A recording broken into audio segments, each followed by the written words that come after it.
Hai semuanya, kredit HP itu handphone di zaman sekarang sudah bukan barang yang mewah lagi. Jadi memang sudah semacam barang yang jadi kebutuhan untuk dimiliki untuk menunjang mobilitas. Entah itu buat bisnis, buat kerja, buat komunikasi, buat hiburan, buat ngegame, dan lain-lain. Tapi ada satu hal yang jangan sampai kamu lakuin, yaitu kredit HP. Karena itu bahaya banget. Apa alasannya? Tonton hingga selesai ya.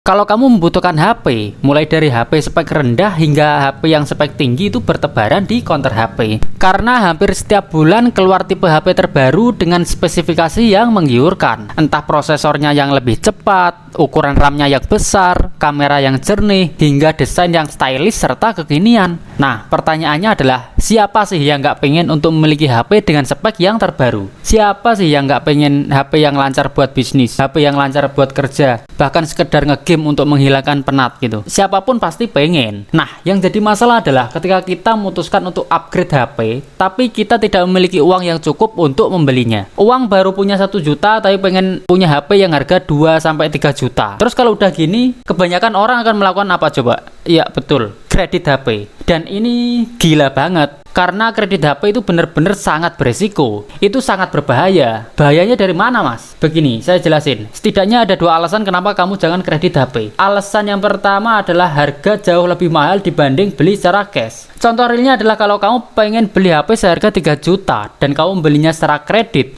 dengan simulasi kredit dari website homecredit.co.id dengan tenor 9 bulan dan dengan DP 799.000 atau anggap aja 800.000 lah. Cicilan yang kamu bayar adalah 357.100 itu di setiap bulannya. Ini berarti total uang yang kamu keluarkan adalah 357.100 per bulan dikali lama tenor yaitu 9 bulan sama dengan 3.213.900. Loh, kan selisihnya cuma 213.000, Mas. Jangan salah. Itu kan belum ditambah dengan jumlah DP atau uang muka yang kamu bayar di awal gitu, yaitu senilai 800.000. Sehingga total yang kamu keluarkan adalah 3.213.900 ditambah 800.000 sama dengan 4.013.900. Padahal kalau beli secara cash seharga 3 juta, ini belinya secara kredit bayar sampai 4 juta lebih. Berarti lebih mahal 25% dari harga aslinya. Padahal ketika cicilan lunas, HP-mu itu mengalami penyusutan nilai yang kalau dijual mungkin cuma laku 2 jutaan aja. Misal laku 2.200.000 gitu. Berarti ruginya berapa? 4 juta dikurangi 2.200.000 sama dengan 1.800.000. Hampir rugi 50%. Jadi hal-hal semacam ini kamu harus paham. Kalau hakikatnya HP adalah barang konsumtif yang pada akhirnya nilainya akan turun dan itu nggak masuk akal kalau kita dapetinnya secara kredit dengan harga yang lebih mahal. Nah, selanjutnya alasan yang kedua kenapa jangan kredit HP adalah karena habit berhutang itu bikin kamu kecanduan. Nah, ini yang lebih bahaya lagi. Saya sudah survei ke banyak orang, terlebih ke temen, ke saudara, pokoknya ke keluarga dekat gitu.